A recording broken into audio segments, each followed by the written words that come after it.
Hello everyone, today I will show you how to disconnect NordVPN. First you need to open the NordVPN app.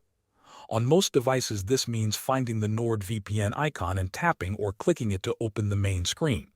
If you are on Windows 10 or Windows 11, look for the main screen of the NordVPN app. You will see a button that says disconnect or a pause button.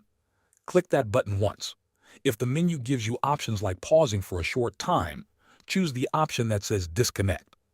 When you choose disconnect, the VPN will turn off and your internet will no longer go through the VPN. On Mac computers, you will see the same disconnect option. Click the disconnect button and wait a moment until you see the app is no longer connected. On Android devices, open the NordVPN app. At the top of the screen, you will see your connection status.